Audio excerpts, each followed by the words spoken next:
देहरादून की रेंजर मैदान में वीर गोरखा कल्याण समाज द्वारा ईस्ट ट्रेड फेयर का आयोजन किया जाएगा। मेले का उद्घाटन सूबे के मुख्यमंत्री द्वारा किया जाएगा। मेले के आयोजन यस के साथ साथ PhD chamber industry association of Uttarakhand की सहभागिता से किया जाएगा। इस मेले में नेपाल व उत्तराखंड का रहन सहन वेशभूषा एक ही प्रकार के होने के कारण उत्तराखंड में इस मेले का आयोजन किया जाता है। मेले के अध्यक्ष पीताम्बर जोशी ने कहा कि उनका उद्देश्य भारत नेपाल के बीच व्यापार को बढ़ावा देना है।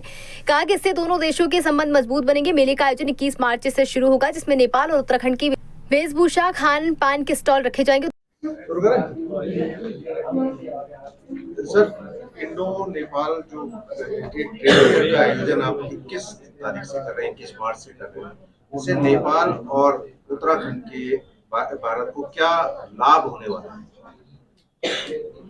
धन्यवाद पत्रकार बंधु। आपसे मैंने इससे पहले भी रिक्वेस्ट किया, उत्तराखंड सरकार का जो इन होता है इंटी पॉइंट प्रवेश द्वार बोलते हैं, वो हमारे कंचनपुर डिस्ट्रिक्ट का महेंद्रनगर से शुरू होता है नेपाल सीखने के लिए। उत्तराखंड और नेपाल कंचनपुर डिस्ट्रिक्ट जो है कि उत्तराखंड के बॉर्डर से सुदूर पश्चिम मीन करके वहाँ का सुदूर पश्चिम प्रदेश, जैसे ये उत्तराखंड प्रदेश है, हमारा नेपाल का सुदूर पश्चिम प्रदेश 7 प्रदेश है। सुदूर पश्चिम प्रदेश उत्तराखंड से सटा हुआ है। उसकी वेशभूषा, रहन सहन आप क्या है कि जैसे मैं पीताम्बर जोशी हूँ, देहरादून में भी उत्तराखंड में जोशी मिलेगा आपको, वहाँ भट्ट मिलेगा, यहाँ भी भट्ट मिलेगा, वहाँ धामी मिलेगा, यहाँ सीएम धामी जी होंगे हमारे यहाँ। ये हमारा एक रहन सहन भाईचारा पहले से हमारे पूर्वज एक आपस में मिले हुए हैं। एक हमारा सभी रहन सहन वेशभूषा सब चीज़ मिलता है यहाँ उत्तराखंड से। दूसरा, हम क्या चाहते हैं कि हम यहाँ ट्रेड फेयर करने का उद्देश्य क्या है कि हम उत्तराखंड सरकार का पर्यटन प्रवर्धन कैसे करें, इस मायने में करते हैं कि हम यहाँ आज जो ट्रेड फेयर में आएंगे, नेपाल के 50 व्यवसायी लोग यहाँ पे आएंगे। कम से कम हमारे यहाँ से 30 पत्रकार बंधु आ रहे हैं नेपाल से, 200 से ज़्यादा लोग आ रहे हैं यहाँ ये एग्जीबिशन के लिए अवलोकन करने के लिए। ये लोग यहाँ से संदेश ले जाके जाएंगे नेपाल में। पर्यटन क्षेत्र उत्तराखंड में ये पर्यटन क्षेत्र है, ये रहन सहन है, ये इजी है, ये हमारे साथ खान पीन सभी चीज़ मिलता है करके ये लोग जो नेपाल संदेश लेके जाएंगे, उन यहाँ पर्यटन विजिट के लिए आएंगे। मेरे यहाँ भी कंचनपुर में सुदूर पश्चिम भी एक रात को स्टे करेंगे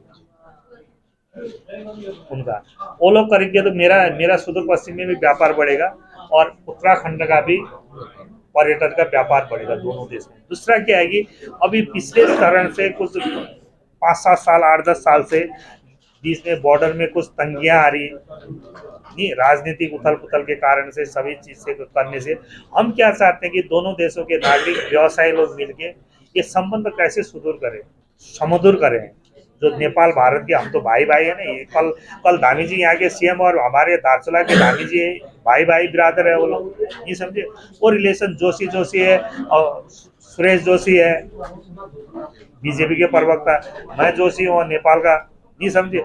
हम क्या है कि आपस में एक संबंध सुमधुर करना चाह रहे हैं, जिससे कि हम व्यवसाय का जो उत्तराखंड में व्यापार कर रहे हैं हमारे भाई लोग, उनका भी व्यापार बढ़े, पर्यटन क्षेत्र में जो कर रहे हैं वो भी व्यापार बढ़े। और नेपाल से जो लोग यहाँ सुदूर पश्चिम यहाँ उत्तराखंड में विजिट करने के लिए आएंगे, पर्यटक 4 धाम केदारनाथ दुनिया उसके लिए आएंगे, तो मेरे सुदूर पश्चिम में भी वो लोग एक रात स्टे कर सकते हैं नेपाल के व्यवसायी। और हम संदेश लेना चाहते हैं, आप लोग भी नेपाल में आए। जैसे उत्तराखंड में पर्यटकीय क्षेत्र है, वैसे धार्मिक स्थल वगैरह है, वहाँ सुदूर पश्चिम में भी है। वो एक संदेश भी छोड़ना चाह रहे हैं जो कि हमारा व्यापार प्रवर्धन है। ये भारत नेपाल मैत्री को भी इससे बढ़ावा मिलेगा। हाँ, इससे भी जो हमने 2 बार इंडो नेपाल की बात की ना 2017 और 18 में, इसमें अभी क्या हो रहा है कि मैंने महेंद्रनगर से 2 मैत्री बसें चलती है, 2 नेपाल से आती, 2 उत्तराखंड सरकार की रोडवेज की बसें वहाँ महेंद्रनगर तक जाती। वो लोग पर डे 200 यात्रियों को यहाँ घुमाने के लिए ले जाते हैं, यहाँ से 200 लोगों को वहाँ ले जाके जाते हैं। इससे ये बेनिफिट हो रहा है। आगे के दिन भी हम केदारनाथ के लिए, हरिद्वार के लिए वो बसें हम फिर शुरू करने जा रहे हैं। अच्छा, पहले भी आपने 2 बार ट्रेड फेयर आयोजित करे हैं, इस बार क्या कुछ खास रहने वाला है?